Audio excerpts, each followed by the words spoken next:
Bonjour, nous sommes le mercredi 5 avril 2017 et je vous propose la situation des cultures. Alors cette semaine pour les colzas, on est début floraison dans beaucoup de parcelles avec quelques parcelles sans fleurs, mais c'est plutôt des variétés tardives ou des parcelles mal exposées. Au niveau des maladies, on trouve quelques taches de cylindrosporiose, quelques taches aussi d'oïdium, mais pour l'instant sans gravité. Les insectes, alors c'est l'actualité du moment sur le colza. Les charançons de la tige, on est sur la fin de la période de vol. Donc on est à la fin de la période de risque par rapport à cet insecte. Les méligettes, elles sont présentes sur les parcelles, parfois nombreuses, parfois absentes. La floraison marque la fin de la période de risque, puisque en fait, les insectes vont se nourrir sur le pollen et le nectar des fleurs, donc ne vont plus percer les boutons. Et donc à ce niveau-là, on est relativement tranquille. Alors, seules quelques parcelles ont dépassé le seuil. Je vous rappelle que le seuil de nuisibilité est de 4 insectes par plante sur des colzas qui souffrent et de 9 à 10 sur des parcelles qui poussent très bien, qui n'ont pas de problème. Donc aujourd'hui, d'une façon globale, on a des colzas qui sont très poussants et finalement, le risque méligette cette année était peu important par rapport à l'année dernière. Alors, charançon des siliques, on a déjà des charançons des siliques qui sont observés. En fait, ils présentent un risque uniquement lorsque les siliques sont formés et se développent. Aujourd'hui, ce n'est pas le cas. Donc, on surveille les parcelles, mais par rapport à cet insecte, il n'y a aucune lutte préventive qui se justifie aujourd'hui. Alors, pour les pois, on est actuellement au stade levé à 2 feuilles pour les parcelles les plus avancées.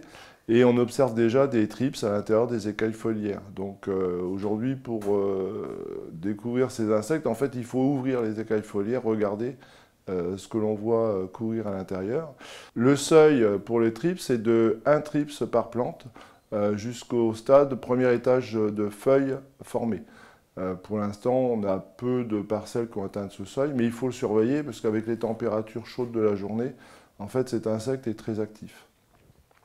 Donc il faut surveiller les parcelles, de la levée jusqu'au stade premier étage de feuilles formées. Les cytones, on note déjà quelques morsures sur les premières plantes levées.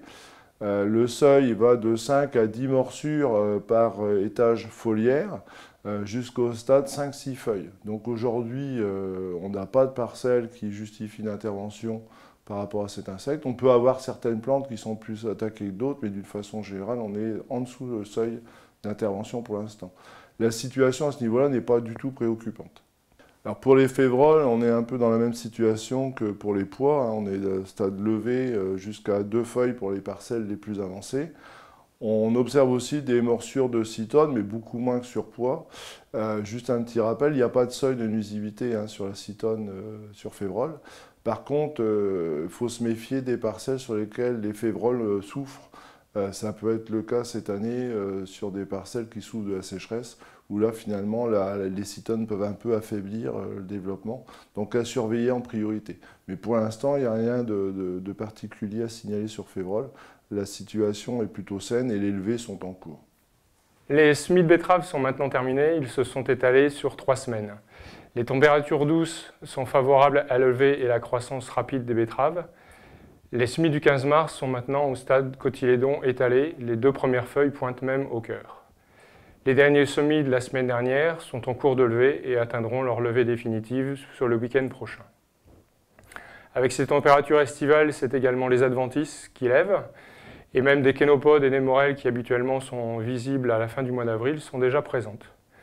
Les premiers traitements de poste sont à faire généralement 15 jours après les semis, compte tenu de ces températures douces. C'est pourquoi les semis du 15 mars, les premiers traitements de poste ont été faits le week-end dernier et compte tenu du temps sec, ils seront renouvelés sous 8 jours. Avec ce temps sec, il est important de capitaliser sur les produits de contact, augmenter les doses de produits de contact comme le bétanal et l'huile à 1 litre, et l'utilisation sur les deuxièmes traitements du safari comme le Centium peuvent améliorer l'efficacité du désherbage. Vous retrouvez ces informations techniques dans la note d'information de la délégation aujourd'hui même. Et sur les semis du 22 mars, les premiers traitements de poste sont réalisés d'ici la fin de semaine. Là encore, le temps sec sera favorable à l'augmentation des produits de contact comme le bétanal et l'huile. La majorité des parcelles de blé ont maintenant atteint le stade épi 1 cm. La maladie que l'on trouve le plus fréquemment à l'heure actuelle est l'oïdium. On le trouve principalement sur variétés sensibles, comme bergamot, et dans les secteurs de craie ou de sable. les conditions actuelles lui étant favorables. Pour autant, nous sommes encore loin des seuils. En effet, les seuils sont de 20% des 3 dernières feuilles touchées pour les variétés sensibles et de 50% des 3 dernières feuilles touchées pour les variétés plus tolérantes. À l'heure actuelle, aucune parcelle du département n'atteint ce seuil. Pour le moment, le risque rouille-jaune est très faible. En effet, les conditions avec une grande luminosité et la chaleur ne sont pas favorables au développement. À surveiller sur variétés sensibles si on a le retour des conditions humides. Nous avons également actuellement un fond de cuve de septoriose. La maladie est généralement présente sur F3, mais pour le moment, elle ne représente aucun danger. En effet, elle sera nuisible à partir du stade 2 nœuds. De plus, les conditions actuelles sans pluie limitent la contamination des dernières feuilles sorties. Les orges d'hiver, leur stade s'étend de épi 1 cm pour les parcelles les plus tardives jusqu'à 1 nœud pour la majorité des parcelles. La pression maladie augmente quelque peu cette semaine, on retrouve en effet de plus en plus d'helminthosporiose et de rhinchosporiose. Pour prendre en compte la nuisibilité des maladies, on prend l'ensemble des maladies. Et pour cela, on va distinguer 2 catégories, comme d'habitude, les variétés peu sensibles et les variétés sensibles. En ce qui concerne les variétés sensibles, à partir de 10% des 3 dernières feuilles touchées, il faudra intervenir. Les variétés sensibles sont par exemple Isocell ou KWS tonique. Pour les variétés résistantes, on ira jusqu'à 25% des 3 dernières feuilles touchées. Pour les variétés résistantes, on trouve Étincelle ou Tectou. Le stade 1 nœud est également un stade primordial pour le régulateur. En effet, les modus réalisés avant un nœud seront moins efficaces. On peut donc réguler actuellement.